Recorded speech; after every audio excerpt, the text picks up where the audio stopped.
BRS party ఏంటంటే డ్రామాల party. అది కేటీఆర్ గారు ఏంటంటే డ్రామారావు గారు మారిండు. ఎప్పుడు డ్రామాలు వేసిరే.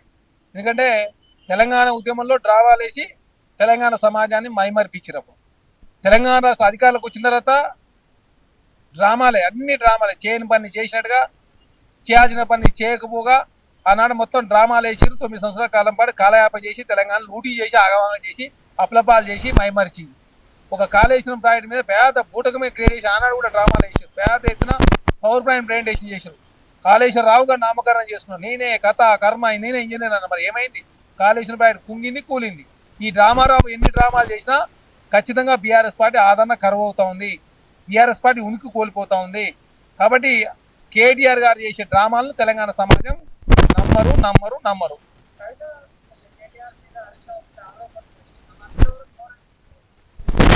ఎందుకంటే నిజాలు నోరెత్తరు. ఆ నిజాలకు సమాధానం చెప్పాలి, చెప్పలేరు. చెప్పితే ఇంకా కవిత కల్వకుంట్ల కవిత గారు మాట్లాడతారు. ఎందుకంటే ఆనాడు ప్రభుత్వంలో ఉన్నది కల్వకుంట్ల కవిత గారు. ఎంపీగా పనిచేసి ఎమ్మెల్సీగా పనిచేసి 2 సార్లు. అదే కాకుండా తెలంగాణ ఉద్యమంలో జాగృతి సంస్థ నడిపారు. కల్వకుంట్ల కుటుంబంలో ఉన్నది. కేసీఆర్ గారికి ఏ విషయమైనా ఆమె చెప్తుంది కాబట్టి కల్వకుంట్ల కవిత గారు అన్నీ తెలుసు కాబట్టి కల్వకుంట్ల కవిత గారి ప్రశ్నలకు సమాధానం చెప్తే ఎదురు సమాధానాలు చెప్పాల్సి వస్తుంది. మళ్ళీ కల్వకుంట్ల కవిత గారు ఇంకా చాలా విషయాలు మాట్లాడుతుంది కాబట్టి వాళ్ళు సమాధానం చెప్తారు. సమాధానం చెప్పాల్సిన బాధ్యత వాళ్ళ మీద ఉంది. ఎందుకంటే అమరజ్యోతి నుంచి అంబేద్కర్ విగ్రహం వరకు, కలెక్టరేట్ నుంచి కాళేశ్వరం వరకు, మిషన్ భగీరథ మిషన్ కాకతీయ వరకు, సెక్రటరీ నుంచి సీతారామ ప్రాజెక్ట్ వరకు, పాలమూరు రంగారెడ్డి నుంచి ప్రగతి భవన్ వరకు అన్నింటిలో అవినీతి పాల్పడరని చెప్పి కల్వకుంట్ల కవిత గారు చెప్తా ఉన్నారు. ఫోన్ ట్యాపింగ్ లో హరీష్ రావు గారు, సంతోష్ రావు గారు, శ్రవణ్ రావు గారు ఉన్నారని చెప్తా ఉన్నారు. అదే కాక యూట్యూబ్ ఛానల్ అన్ని కూడా రామారావు గారు చూస్తారు. శాటిలైట్ ఛానల్ అని కూడా హరీష్ రావు గారు చూస్తారని చెప్పి చెప్తా ఉన్నది. కాబట్టి బీఆర్ఎస్ పార్టీ ఈ దేశంలో అత్యంత కాస్ట్లీ ప్రాంతీయ పార్టీ. భారతీయ జనతా పార్టీ అకౌంట్లో 12,000 కోట్ల రూపాయలు ఉంటే బీఆర్ఎస్ పార్టీ అకౌంట్లో 1,515 కోట్లు ఉన్నాయి. ఆనాడు అవినీతి సొమ్మును అంతా కూడా దాచి పెట్టుకున్నారు, దోసుకున్నారు. అదే కాక పెట్టుబడిదారులను ఫోన్లు ట్యాపింగ్ చేసి వారి ద్వారా ఎలక్షన్ బాండ్ తీసుకొని అత్యంత కాస్ట్లీ ప్రాంతీయ పార్టీగా బీఆర్ఎస్ పార్టీ అవతరించింది. కాబట్టి ఢిల్లీలో భవనాలు ఉన్నాయి, హైదరాబాద్లో బీఆర్ఎస్ పార్టీ ఆఫీస్ ఉంది, గచ్చిబౌలిలో ప్లేసులు తీసుకున్నారు.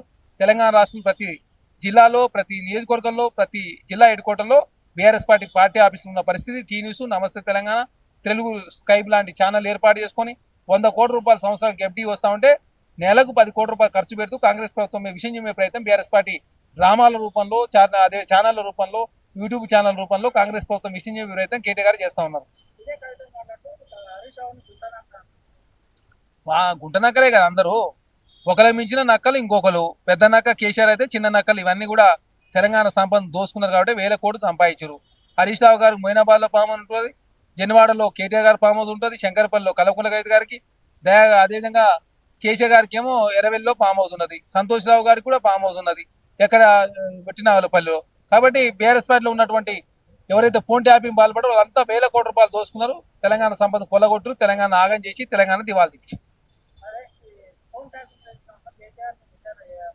ఇప్పుడు బాధ్యుల మీద అందరి మీద చర్యలు తీసుకుంటారు. వీళ్ళని కాదు కదా. ఎవరైతే ఇప్పటికే చాలా మంది రావులంతా జైలుకు పోయారు.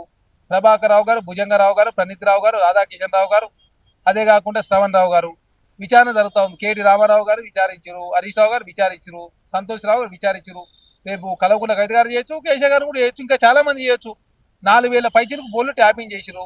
ఒక రావుల కుటుంబం, ఒక కల్వకుంట్ల కుటుంబం 9 సంవత్సరాల అధికారుల నుండి తెలంగాణ రాష్ట్రంలో అందరి ఫోన్లు విన్నారు.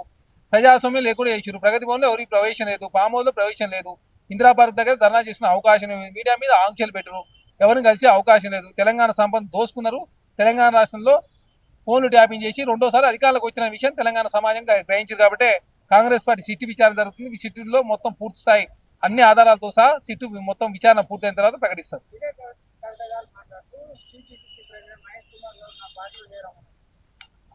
ఆమె ఏదో మేకపోతు గాంభీర్యం, మీడియా అటెన్షన్ డైవర్షన్ చేసే ప్రయత్నంలో కల్వకుంట్ల కవిత గారు ముందుకు పోతా ఉన్నారు. కాంగ్రెస్ పార్టీలో చేరదని చెప్పిన మాట వాస్తవం. కాంగ్రెస్ పార్టీ మహేష్ కుమార్ గౌడ్ గారు కావచ్చు, సీనియర్ నాయకుడు వద్దని చెప్పిన మాట వాస్తవం. దానిలో భాగంగా కల్వకుంట్ల కవిత గారు సొంత పార్టీ పెట్టుకునే ప్రయత్నం జరుగుతూ ఉంది.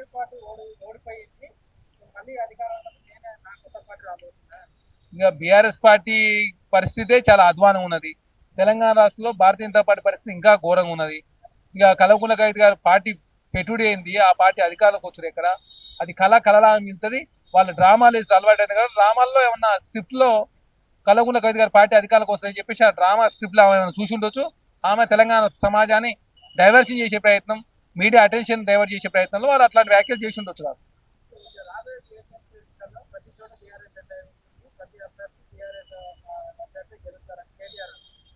ఎక్కడ గెలుచుడు ఏం గెలుచుడు 80% పై చిలుకున్న బీఆర్ఎస్ పార్టీ సర్పంచ్ ఎలక్షన్లో 23% పరిమితమయ్యారు. కాంగ్రెస్ పార్టీ తెలంగాణ రాష్ట్రంలో ఏ ఎలక్షన్లు వచ్చినా గెలుస్తూనే ఉన్నది.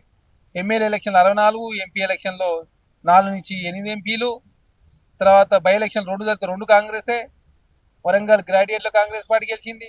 ఎక్కడ సర్పంచ్ ఎలక్షన్లో 66% పై చిలికి గెలిచినాం. ఎక్కడ ఎలక్షన్ జరిగినా కాంగ్రెస్ పార్టీ గెలుస్తాం.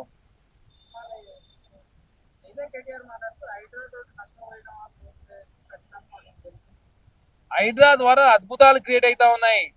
హైడ్రాను మీరు అద్భుతాలు క్రియేట్ అవుతున్నాయి కాబట్టి దాని మీద రాజకీయం చేసే ప్రయత్నం చేసి జూబ్లీస్లో ఏమైంది మరి? జూబ్లీస్లో మీరు ఓడిపోయారు కదా. హైడ్రా రాక్స్ లేక్స్ ప్రకృతి కాపాడే ప్రయత్నం జరుగుతాం. ఆంధ్ర రాష్ట్రంలో పెట్టాలని చెప్పేసి ఆంధ్ర ప్రజలు కోరుతా ఉన్నారు. తెలంగాణ రాష్ట్ర వ్యాప్తం చేయాలని చెప్పి తెలంగాణ రాష్ట్రం నుంచి రిక్వెస్ట్లు వస్తూ ఉన్నాయి కదా. కాబట్టి హైడ్రా ద్వారా మేలే తప్ప కీడు ఏమి లేదు. ఓన్లీ దోపిడీదారులకు మాత్రమే హైడ్రా అనేది ద్వారా నష్టం జరుగుతుంది. నిజమైన ప్రజలకు, పేద ప్రజలకు హైడ్రా ద్వారా నష్టం కాదు, లాభమే. ప్రజాప్రభుత్వంలో లాభమే పనులు చేస్తుంది తప్ప నష్టమే చెప్పాలని కాంగ్రెస్ పార్టీ చేయదు.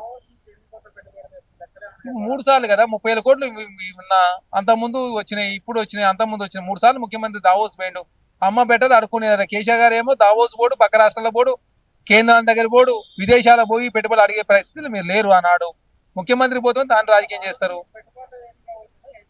హార్వర్డ్ యూనివర్సిటీలో ముఖ్యమంత్రి గారు సర్టిఫికేట్ కోర్స్ చేస్తా ఉంటే ఒక ఆదర్శవంతంగా తనే ఒక స్టూడెంట్ మాదిరిగా తెలంగాణ రాష్ట్రంలో భవిష్యత్తు లీడర్షిప్ మీద ఒక కోర్సు చేస్తూ హార్వర్డ్లో ఏ ముఖ్యమంత్రి చేయని సాహసం తెలంగాణ ముఖ్యమంత్రి రేవంత్ రెడ్డి గారు చేస్తే చూసి ఓరలేక మీ ఇష్టం నోటికి ఎదుస్తుంది మాట్లాడే ప్రయత్నం మీరు చేస్తారు.